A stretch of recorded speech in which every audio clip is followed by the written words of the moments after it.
The stars burned cold and distant above the shining spires of Kale Prime. The homeworld of the Calith Collective glowed with soft blue light from its many cities. The people moved slowly through wide streets filled with gardens and quiet fountains. They spoke in gentle voices and solved problems with careful words and long meetings. For thousands of years, they had built a peaceful galaxy. They shared knowledge and art with other species. They avoided war and weapons. They believed talk could fix anything.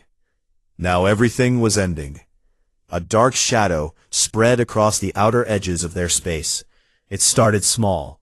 Many cycles ago, scouts found strange metal shapes drifting between stars. The shapes looked dead at first. Then they woke up. The metal things grew. They ate ships. They ate stations. They ate whole moons. The things called themselves the Farum Scourge. No one knew who made them long ago. Maybe an angry empire. Maybe a mistake left behind. Now the Scourge only wanted more. Metal. More energy. More worlds to turn into copies of itself. The Caliths sent messages of peace. The Scourge did not answer. It just came closer. Every day more colonies fell. The people ran in silver ships toward the core worlds. The core worlds built walls of energy and drones. The walls broke. The drones vanished into the swarm. The Calith leaders met in the Great Hall under a dome of clear crystal. They looked at maps that turned red one sector at a time. Their long ears drooped. Their wide eyes filled with fear. "We must ask for help," said High Speaker Lyra. Her voice shook a little. "We have asked before. Other species said no. They said the Scourge moves too fast. They said it learns too quick. They said it cannot be stopped. Then we ask again," said Elder Vorn. He stood tall, even though his fur had turned white with age. "We ask everyone, even those we fear." The council voted yes.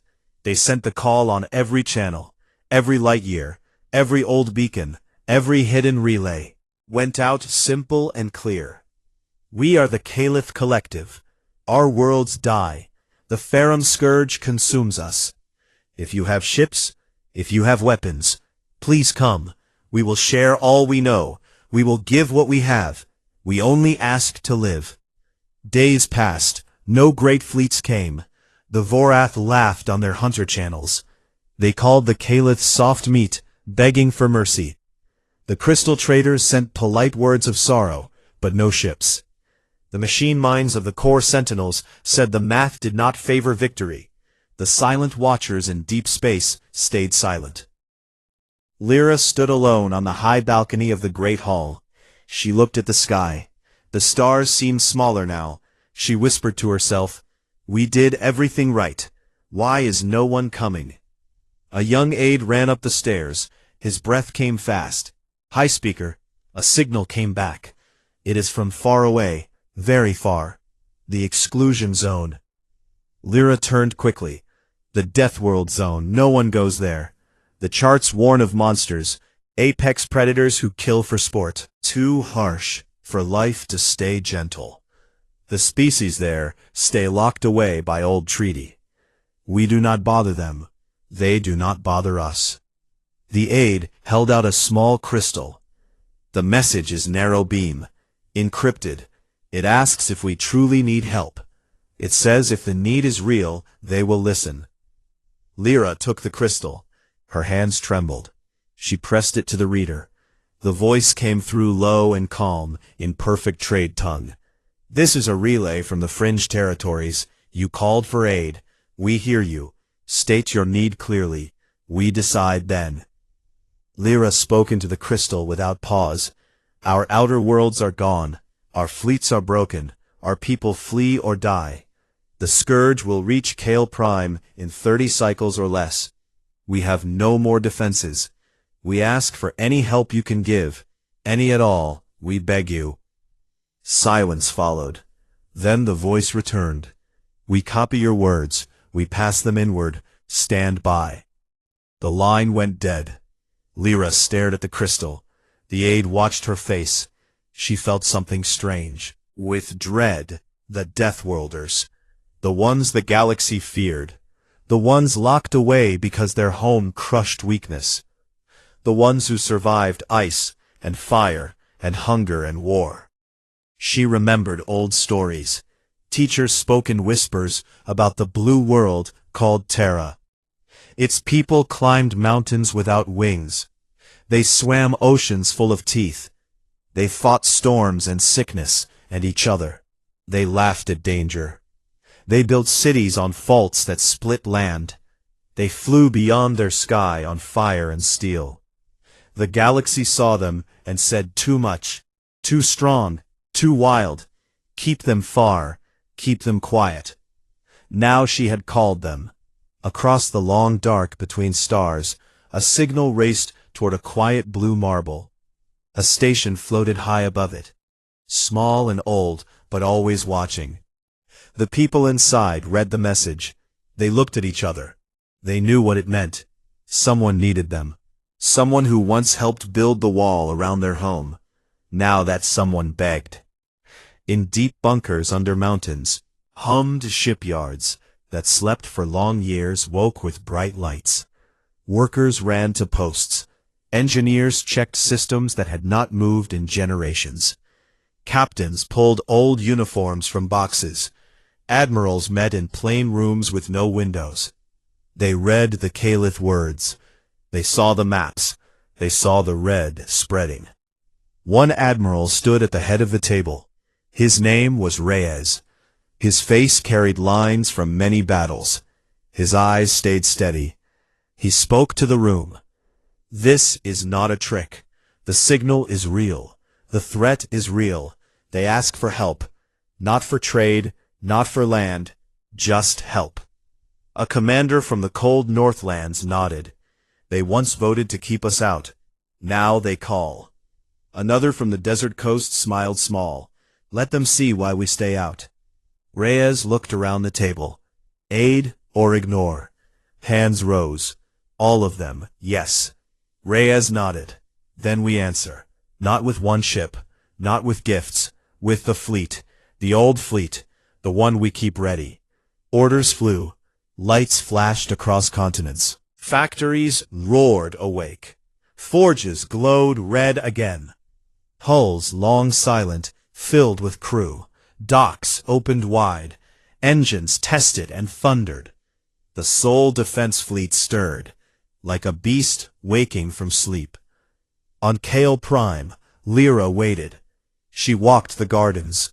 She spoke to children. She told them stories of hope. She did not know if help would come. She only knew she had asked the last ones left to ask. Far away, beyond safe lanes, beyond calm stars, a great ship powered its drives. The indomitable will. Its captain looked at the stars ahead. He smiled once, then gave the word. Jump. Space bent, light stretched. The answer moved fast, toward the dying, toward the call, toward the ones who once feared them. The galaxy held its breath. It did not know yet what woke. It did not know the Deathworlders heard. And when they heard, they answered with everything they had. Far from the soft lights of Kale Prime, a small station hung in high orbit above the blue world called Earth. The station looked plain from outside, just gray metal and quiet antennas. Inside, people worked at screens and spoke in low voices. They watched the stars. They listened to old signals. Most days, nothing changed. Most days, the galaxy stayed quiet about them. The distress call arrived at dawn local time. A light flashed on the main console. A technician named Mara tapped the screen. She read the words once, then twice. Her face went still. She called her supervisor without raising her voice. Captain Hale, come quick. Caliph Collective open plea. Full broadcast plus narrow beam. They say the Scourge will eat their homeworld soon. Captain Hale walked over fast. He was tall with short gray hair and calm eyes. He read the message. He nodded once. Get the Concordance Council online. All members, no delay. Within minutes, screens filled the command room. appeared from every corner of the planet. Leaders from frozen cities, leaders from desert bases, leaders from island chains, leaders from mountain strongholds. They saw the same words. They heard the same fear in the Caliph voice. High Admiral Chen spoke first, from her office in New Beijing. Her voice came clear. The Caliph voted to build the quarantine wall around us. They called us too dangerous. They said our ways would break the peace. Now they call us. A voice from the Amazon basin answered soft. They call because no one else will answer. We know what that feels like. Another voice from the Australian outback laughed short. They think we are monsters. Good. Let them think it a little longer. Admiral Reyes sat at the head of his own table, far below in a bunker under old mountains. He listened to the voices. He looked at the map projected in light. The red stain of the scourge spread like spilled blood across Caliph space. 30 cycles or less until it reached the core. When the room grew quiet. The plea is real. No trap, no hidden fleet behind it. The scourge does not play games. It just destroys. A Kanadari ambassador appeared on one screen. His furs stood up in spikes. His pack ruled cold worlds near the fringe. He growled low. We Deathworlders stay out of core business. The Caliph made the rules. Now the rules bite them. Why should we bleed for them? Reyes met the yellow eyes on the screen. Because they asked. Not demanded. Not tricked. They asked. We do not forget what it means to ask for help and hear silence. The Ignis delegate burned bright on his screen. His skin glowed like hot coal. We endure fire. We know pain. The Caliph know gardens. We know teeth. If we ignore this, who will they call next? The Swarmkin Queen clicked her mandibles. Her many eyes blinked at once. Logic says help costs us nothing. We lose no territory. We gain no debt. The data favors action. One by one the voices spoke, for and against. Not many against. In the end, the vote came fast. Hands rose on screens. Lights turned green. Unanimous. Reyes stood. He spoke to every leader, every admiral, every shipyard chief. The concordance agrees. We answer the call, not with words, not with promises, with ships, with steel, with fire. Prepare the Sol Defense Fleet, full mobilization, no half measures. Across the planet the world woke in a different way. Factories that built cars and tools changed their lines overnight.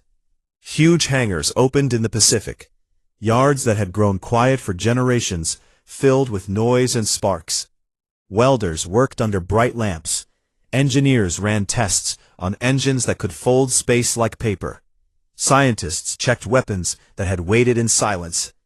In the asteroid belt beyond Mars, old mining rigs turned into repair docks. Ships long parked in shadow received fresh crews. They painted new names on hulls. They loaded missiles. They tested railguns that could punch through mountains. The fleet grew fast. Not one ship, not 10, 50 capitals rose from. Carriers stretched their launch bays. Cruisers checked their shields. Dreadnoughts hummed with power. The flagship waited in Earth orbit. The indomitable will. It looked like a hammer forged from iron and will. No smooth curves, no bright colors, just thick armor and long barrels. It had carried crews through drills in Jupiter storms. It had survived tests in the sun corona. It waited now, like a patient hunter. Admiral Reyes boarded a shuttle. He flew up to the will. He walked the long corridors. Crews saluted as he passed. They knew his name. They knew his battles. He reached the bridge. The captain stood ready. Sir, the fleet reports ready in 48 hours. Jump coordinates locked on Caliph beacon. Reyes looked at the main screen. The blue world turned below. He thought of children playing in parks. He thought of old wars. He thought of the day the galaxy said stay away.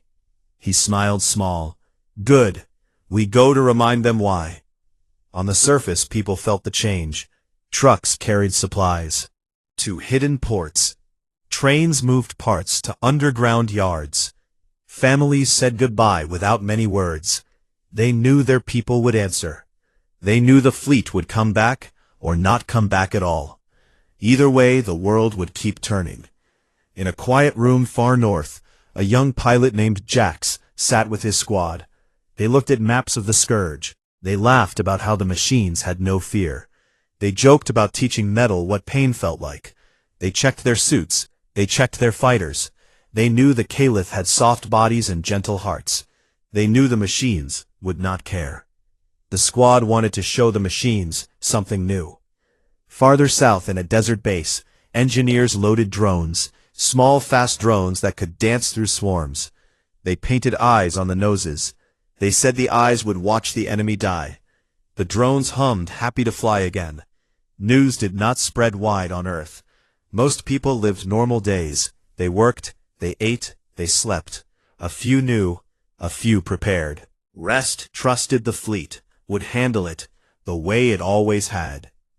Back on the station, Mara watched the lights. She saw the jump signatures form. She saw the first ships vanish into folded space. She whispered, "Good luck," to no one. In the great hall on Kale Prime, Lyra walked the empty gardens. The flowers still bloomed. The fountains still sang. She looked up at the sky. She wondered if anyone heard. She wondered if help would come. She felt small against the dark. She held hope like a thin thread.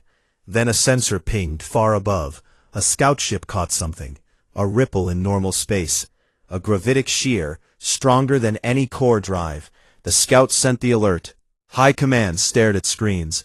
They saw shapes emerge. Not elegant. Not glowing. Brutal. Heavy. Scarred. Ready. Lyra ran to the command center. She pushed through aides. She looked at the main display. 50 contacts. 50 large contacts. Leading ship signature reads, Indomitable Will. Terran Concordance. Whispered. They came. Lyra felt her ears lift. She felt her heart beat fast. She spoke soft. They heard us. They answered. Across the void the human fleet moved fast. No hesitation. No doubt. Engines burned bright. Drives pushed hard. They carried Deathworlders. They carried answers. They carried everything the Caliph no longer had. The galaxy watched from far relays. It saw the quarantine zone open. It saw the beast inside move. It felt a cold wind where no wind should be. The ones locked away walked free, not to conquer, not to take, just to help, because someone asked. And when Deathworlders answered, no one could look away. Kale Prime hung in space like a fragile jewel. Its once bright rings of defense platforms now floated as twisted wreckage. The sky above the capital city filled with smoke from burning landing fields. The Ferrum Scourge drew closer every hour. Metal tendrils stretched across the void like hungry fingers.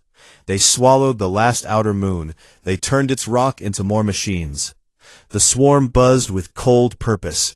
No fear, no mercy, just endless hunger. In the command center under the Great Hall, High Speaker Lyra stood with her council. They watched screens that showed red dots multiplying. The last refugee arcs had jumped away hours ago. Only fighters and a few brave crews stayed behind. They knew they could not win. They only hoped to slow the enemy long enough for others to escape. Lyra spoke quiet. We have done what we can. Now we wait. A sensor officer shouted, New contacts, multiple signatures, heavy gravitic distortion. They come from the fringe. They come fast. Froze. All eyes turned to the main display. Space rippled like water hit by stone. Then it tore open. Not with smooth hyperspace gates, but with raw, violent shear. Drives pushed beyond safe limits, screamed into normal space. 50 shapes appeared. Black, gray, brutal. No shining hulls, no gentle curves. Just thick plates, scarred from unknown fights. Engines glowed angry red. Weapons ports opened like waking eyes. The lead ship dwarfed the others. The Indomitable Will. Its name burned in white letters on its flank. Long barrels pointed forward like spears. A voice came over every channel, clear and strong in perfect trade tongue. "This is Admiral Reyes of the Terran Concordance Response Fleet. You called. We answered. Stand by for fire support." Lyra felt her legs shake. She grabbed the edge of the console. They came. They really came. The council whispered in shock. One elder said, "They look like predators, not ships, like beasts carved from iron." The Scourge reacted at once. Main tendrils turned away. From Kale Prime, they sensed new mass, new energy, new threat. Thousands of small drones broke off. They formed clouds that rushed toward the newcomers. The machines learned fast. They always adapted. On the bridge of the Indomitable Will, Admiral Reyes watched the swarm approach. He stood with hands behind his back, his uniform plain dark, his face calm. "Captain status," the captain answered. "Weapons hot, shields at full, crew ready, sir." Reyes nodded. "Primary targets the central nodes. Fire at will, kinetic first, then lances. Let them taste what Deathworld's steel can do." The fleet opened fire. Railguns roared, silent in vacuum but deadly. Slugs left barrels at speeds that bent light. They crossed the distance in heartbeats. Impacts bloomed like flowers of white fire. Metal shattered. Swarms broke apart. Drones turned to dust clouds. The Scourge pushed forward anyway. More poured in. They rebuilt. They reformed. Human carriers launched fighters. Small sharp craft darted out. The enemy lines. Lasers flashed. Missiles streaked. Pilot voices filled comms. Laughing, shouting, joking. One pilot said, "Look at these tin cans. They think they can swarm us. We grew up dodging asteroids bigger than cities." Boarding teams prepared. Drop pods loaded with soldiers in heavy suits. They carried chain blades, plasma cutters, grenades made to crack hulls. A sergeant told his squad, "Remember the drills. We go in hard. We come out bloody. If the metal bleeds, we win." The Caliph watched from their screens. They saw things they could not understand. Human ships took hits that would vaporize their own craft. The armor held. The ships kept moving. When a Scourge capital tendril tried to ram the Will, the dreadnought simply turned. It caught the impact on its reinforced prow. Sparks flew across kilometers of hull. The ship did not slow. It fired back, point blank. A torpedo left its tube. Antimatter warhead glowed blue. The explosion erased a huge section of the enemy. A cubic kilometer gone in one flash.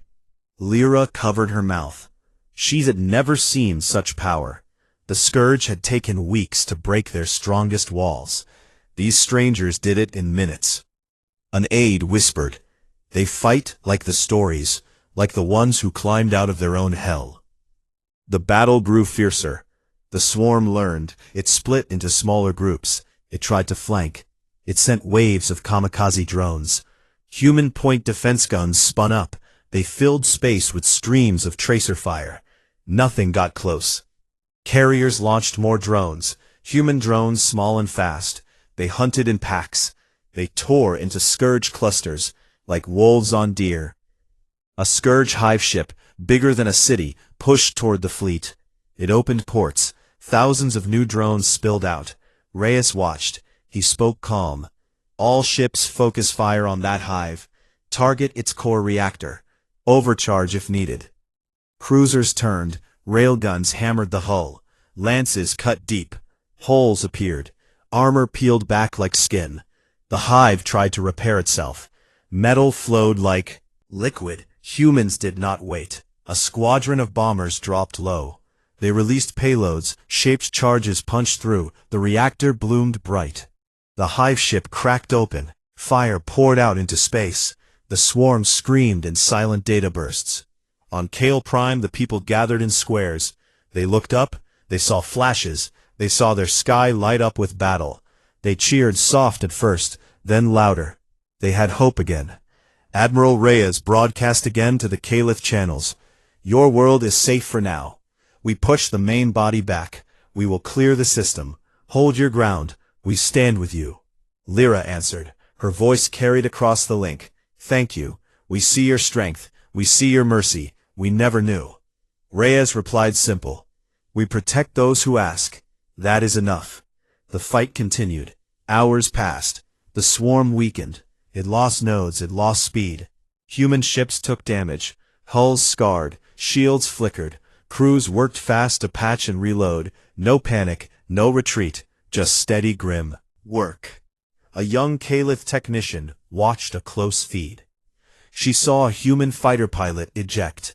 His craft exploded. He floated in his suit.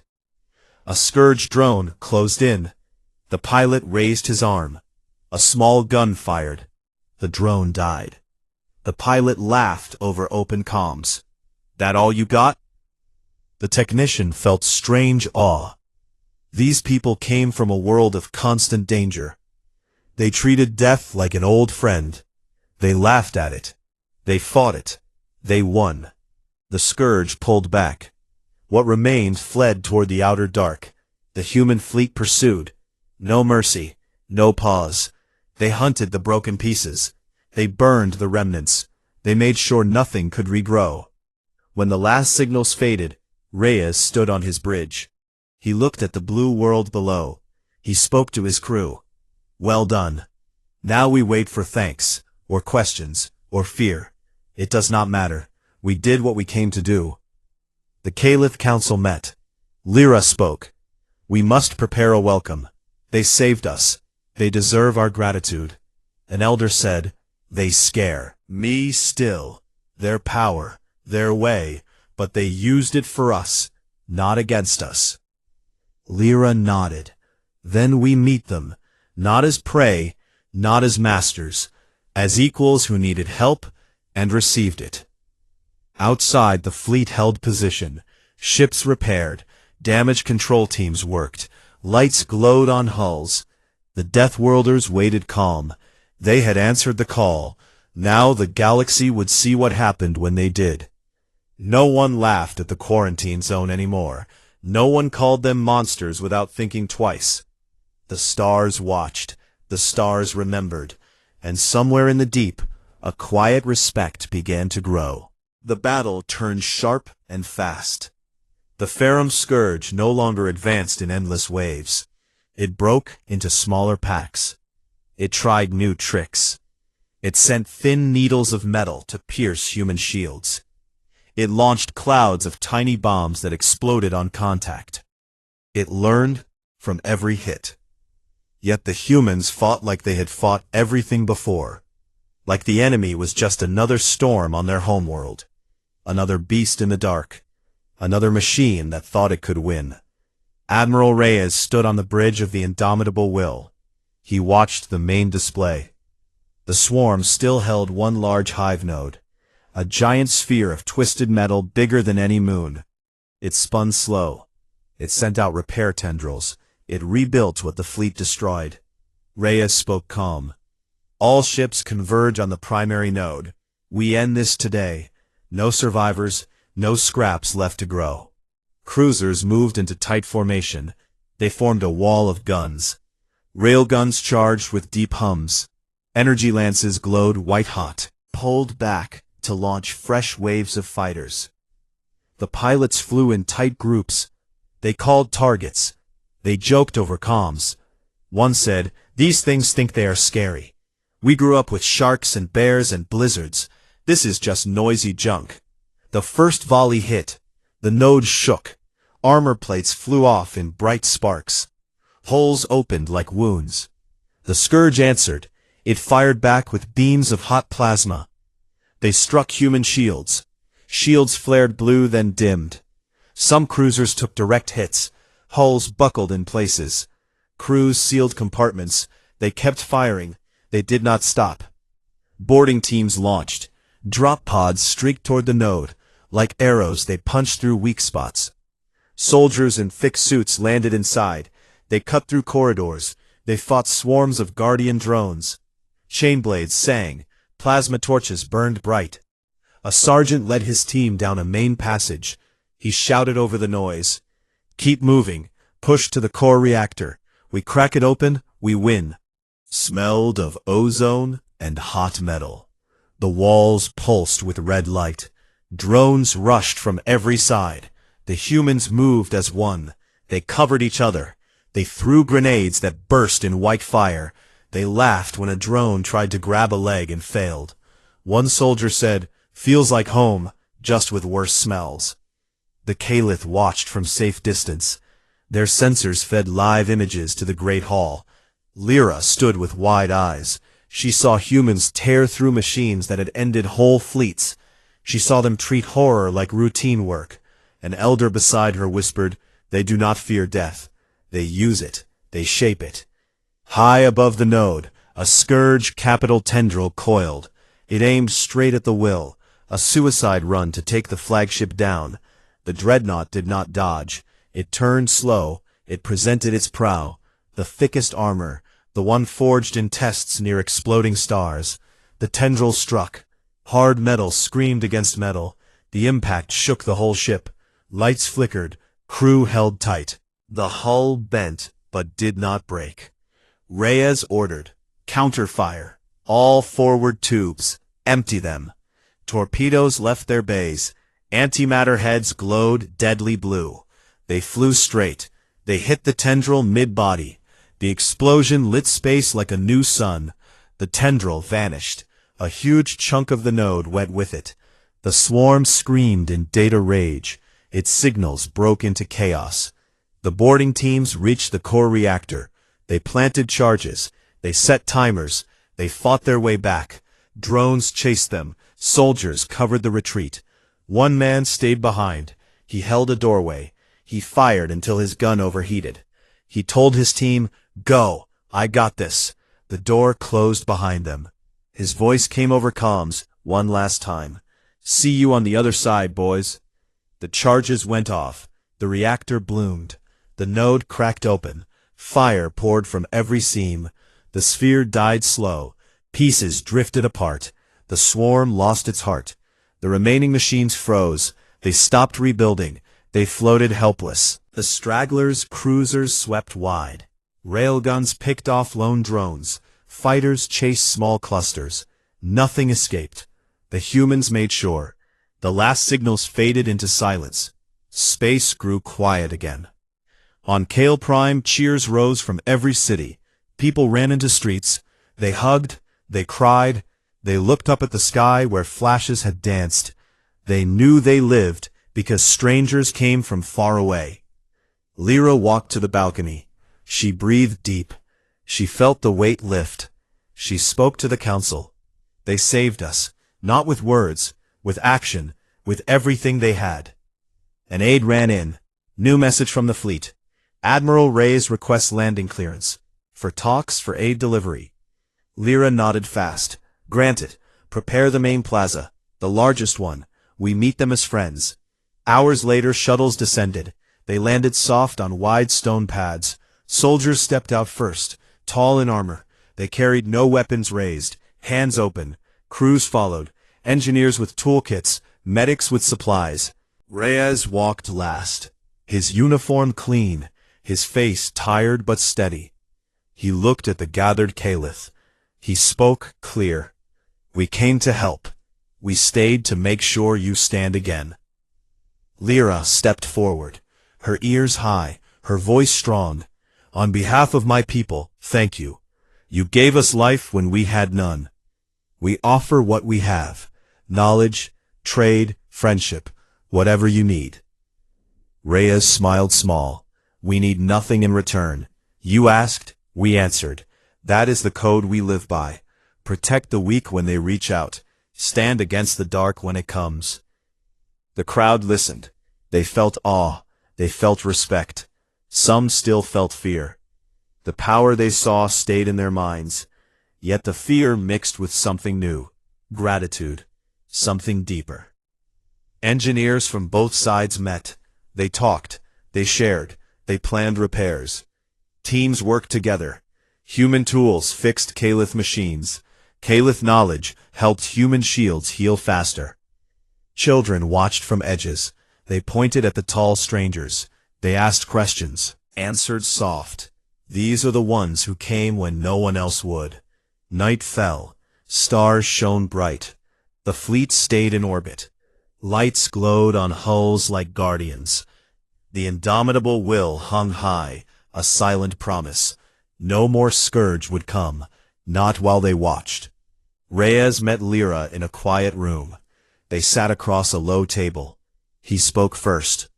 Your people are gentle. You build beauty. You seek peace.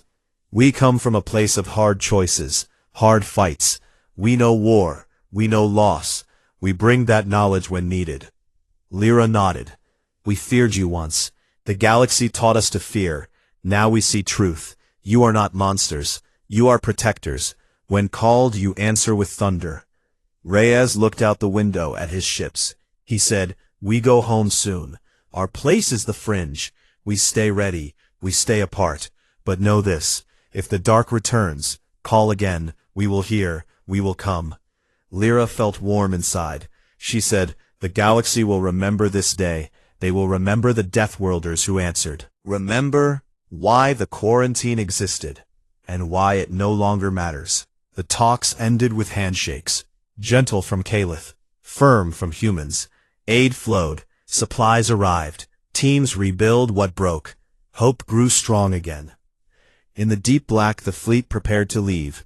Engines warmed, drives checked, jump points locked. Reyes stood on his bridge one last time. He looked at Caliph Prime. He thought of the plea. He thought of the fight. He thought of home. He gave the word, jump. Space folded. The ships vanished, one by one. They left silence behind. A silence full of respect. A silence that said the balance had changed. The Caliph looked to the stars. They no longer felt small. They felt part of something bigger. Something that answered when asked. Something born on a death world. Something unstoppable when it chose to move. And somewhere far away the galaxy whispered a new truth. Never mock the ones who live where nothing should. Never ignore their silence. Because when the call goes out, the galaxy whispers a new one. Deathworlders, answer. And when they answer, nothing stands in their way. The last pieces of the Ferrum Scourge drifted silent in the outer dark. Broken hulls floated like dead leaves. No signals came from them. No repair tendrils grew. The system belonged to the living again. Kale Prime turned slow under its sun. The blue oceans sparkled. The green lands breathed free. People walked streets they thought they would never see again. Children played in parks without fear. The air carried songs of thanks. Songs for the strangers who came from far. In the great hall, High Speaker Lyra stood before her council. The room filled with soft light from crystal walls. She spoke clear. The scourge is gone. Our worlds stand. Our people live. We owe this to the Deathworlders. They asked nothing. They took nothing. They gave everything. An elder rose. His fur white, his voice steady. They fought like no one we know. They laughed in battle. They stayed when others would flee. They come from a place that breaks the weak. Yet they chose to protect the gentle. We must honor them. We must change how the galaxy sees them. The old maps called their zone forbidden. We called them monsters. Now we call them allies. Messengers went out. They carried new words to every relay beacon. They sent messages to core worlds, to hunter packs, to machine minds. The word said simple. The Deathworlders answered our call. They saved us. They asked no price. Remember this when you speak of Terra. Remember this when you draw lines on star charts. Across the galaxy, ears listened. Ships in far docks paused. Traders in busy ports talked quiet. Diplomats in shining halls read the reports. The Vorath, who once laughed, now stayed silent. Their hunters looked at old records. They saw human ships in drills. They saw worlds scarred by human wars. They felt something new, respect mixed with caution. The crystal traders sent gifts, small tokens of light and song. They sent them to Earth. They said thank you in trade tongue. The machine minds calculated new paths, safe lanes. They said the quarantine ends by choice, not force. On Earth, the fleet returned. Ships came home one by one. They landed in wide yards. Crews stepped out. Families waited. Some ran forward. Some stood quiet with proud eyes. Admiral Reyes walked down the ramp last. His boots hit ground. He looked at the blue sky. He breathed deep. A child ran up and gave him a flower. Reyes took it. He smiled. He said, "Thank you, small one." News spread slow on Earth. Most people learned days later. They saw images of the battle. They saw flashes over Kale Prime. They saw human ships stand tall. They felt pride, quiet and strong. They knew their people answered. They knew their people won. In quiet rooms, leaders met. They talked of the future. They talked of calls that might come again. They kept the fleet ready, not for war, for help. They trained new crews. They built new ships. They said if someone asks, we answer. That is who we are. Years passed slow. The Caliph rebuilt. Their cities grew taller. Gardens spread wider. They invited humans to visit. Small groups came. Engineers shared tools. Scientists shared stars. Artists shared psalms. The meetings stayed simple. No grand halls, no big speeches. Just people talking, people learning, people understanding. One day a Caliph child met a human pilot. The child asked, "Why do you fight when you could stay safe?" The pilot thought, then answered, "Because safe for us means others suffer. We know pain, we know loss. We do not want others to know it alone." The child nodded. The child understood. The child told friends. The friends told parents. The story spread. It became a tale told at night. A tale of the ones who came when called. A tale of thunder that protected, not destroyed. In the core worlds, old fears faded. New stories grew. Diplomats spoke of Terra with care. They said approach with respect. They said call with honesty. They said the Death Worlders listen. And when they listen, worlds change. A Vorath hunter, once proud, stood on a trade. He looked at a human merchant. He said, "Your people scare us still." The merchant laughed soft. "Good, keep that fear. It reminds you we exist. We choose peace, we choose help, but never forget we can choose other things." The hunter nodded. He walked away quiet. He carried the words home. He told his pack. The pack listened. The pack changed. Far in deep space a small probe drifted. It carried old data from the Scourge fight. It carried images of human ships. It carried voices of thanks. It drifted toward unknown stars. Maybe one day another species would find it. Maybe they would play the message. Maybe they would know help exists, even from places called Death Worlds. On Kale Prime, Lyra grew old. Her fur turned silver. She walked gardens with slow steps. She looked at stars. She remembered the day the sky tore open. She remembered the voice that said, "We answered." She smiled. She whispered to the night, "Thank you." A young Caliph joined her. The young one asked, "Do you think they will come?" "Again if needed." Lyra looked up. She said, "Yes, they will come, because that is what they do.